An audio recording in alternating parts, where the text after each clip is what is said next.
ক্বালা আবু হুরায়রা রাদিয়াল্লাহু আনহু হতে বর্ণিত, তিনি বলেন ক্বালা রাসূলুল্লাহ সাল্লাল্লাহু আলাইহি ওয়াসাল্লাম, আল্লাহ রাসূল সাল্লাল্লাহু আলাইহি ওয়াসাল্লাম বলেছেন, ইমামুল মুহাদ্দিসিন আবু হুরায়রা রাদিয়াল্লাহু তাআলা আনহু বলছেন যে রাসূলুল্লাহ সাল্লাল্লাহু আলাইহি ওয়াসাল্লাম বলেছেন, শোনো, আল মুসলিমু আকুল মুসলিম, মুসলিম মুসলমানের ভাই, একজন মুসলিম আর একজন মুসলমানের ভাই, লা ইয়াজলিমুহু, সে তার প্রতি জুলুম অত্যাচার করবে না, ওয়ালা ইয়াখযুলুহু, সে তাকে অপমানিত করবে না, তাকে লাঞ্ছনার মধ্যে ফেলাবে না, লাঞ্ছিত করবে না, খজলান লজ্জার মধ্যে লজ্জাস্কর অবস্থায় ফেলাবে না, ওয়ালা ইয়াহকিরুহু, আর তাকে অবহেলা করবে না। হাকরা ইয়াহকিরু, হেও প্রতিপন্ন করা, আহকরা ইয়াহকিরু মানে হচ্ছে হেও প্রতিপন্ন করা, ওয়ালা ইয়াহকিরুহু, আহকরা ইয়াহকিরু হবে, আবার হাকরা ইয়াহকিরু হবে, তাহলে ওয়ালা ইয়াহকিরুহু, সে তাকে হেও প্রতিপন্ন করবে না। আপনারা জানেন হেও প্রতিপন্ন করা মানুষকে গমতুন নাস ওয়া বাতরুল হক, সত্যকে অবহেলা করা আর মানুষকে হেও প্রতিপন্ন করা হচ্ছে মূলত কি? আল কিবর, অহংকার। গতকালকে এসেছে, হ্যাঁ, কামিল পরীক্ষার শেষের দিনে প্রায় 300 জন ছাত্র প্রিন্সিপাল জিজ্ঞাসা করলেন যে আপনাদের কার মধ্যে অহংকার নেই?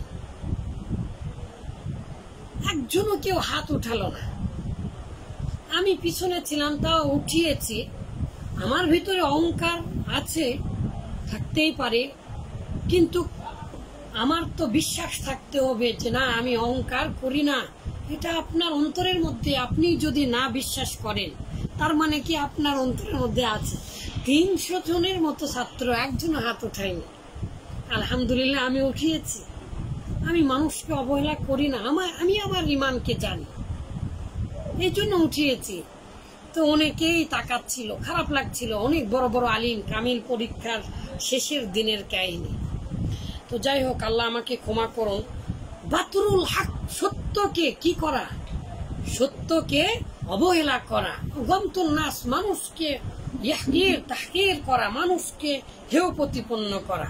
এটা যদি করেন, লা ইয়াদখুলুল জান্নাতা মান কানা মিসকালা যাররাতিন মিন কিবরিন, যার মধ্যে এতটুকু অহংকার আছে সে জান্নাতে যাবে না। তাই বলে ওয়ালা ইয়াখযুলুহু, সে তাকে অপমানিত করবে না, ওয়ালা ইয়াহকিরুহু, সে তাকে নেগলেক্ট করবে না, সে তাকে ইগনোর করবে না, অবহেলা করবে না।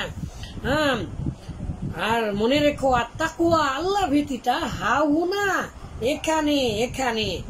ওয়ায়ুশিরু ইলা সাদরিহি সালাসি মাররাত, আবার মিররিন দুটাইও আছে।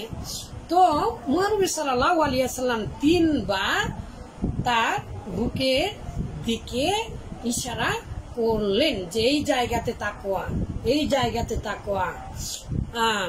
তারপরে মনে রেখো, যথেষ্ট। আপনি মুসলিম, কিন্তু আপনি ভালো মুসলিম না, আপনি খারাপ মুসলিম। রাসূলুল্লাহ সাল্লাল্লাহু আলাইহি ওয়াসাল্লামের এই কথাটাই যথেষ্ট। আপনি নিজেকে মাফ করুন এই কথায়।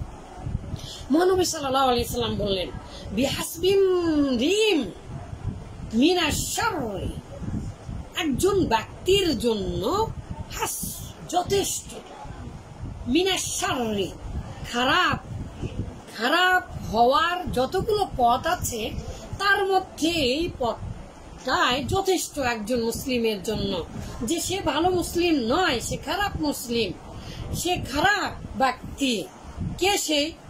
আই ইয়াহকিরু আখাহু, যে মুসলিম তার অপর ভাইকে অবহেলা করে, হেয় করে, তুচ্ছ-তাচ্ছিল্য করে, কারো জ্ঞান নেই বলে তাকে অপমানিত করে, হেয় করে, কারো হাত পাও নেই, যে কোনো ভাবে যদি কোনো মানুষকে কেউ ছোট বলে অবহেলা করে, তাহলেই তার মধ্যে অহংকার চলে আসবে। আর এটার নামই হচ্ছে অহংকার। আর আল্লাহ তাআলা অহংকারকে ভালোবাসেন না। তারপরে আল্লাহ রাসূল সাল্লাল্লাহু আলাইহি ওয়াসাল্লাম বললেন, শুনে রাখো, আল মুসলিমু কুল্লুল মুসলিমি আলাল মুসলিমি, একজন মুসলিম, প্রত্যেকটা মুসলিমের উপরে আরেকজন মুসলিমের উপরে হারাম করা হয়েছে।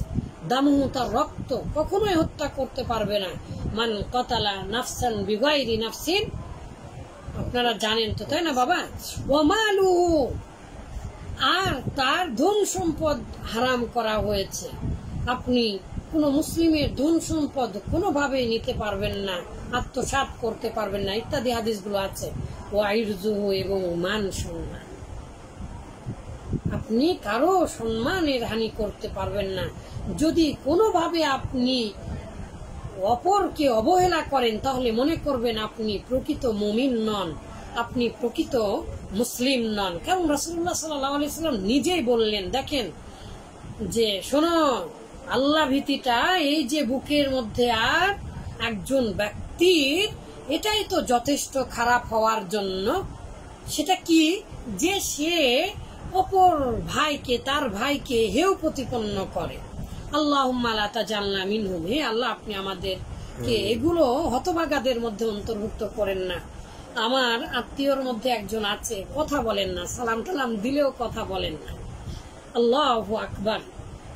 সেদিন হাদিস কি বললাম? কেউ 3 দিনের বেশি কথা না বলে থাকতে পারবে না।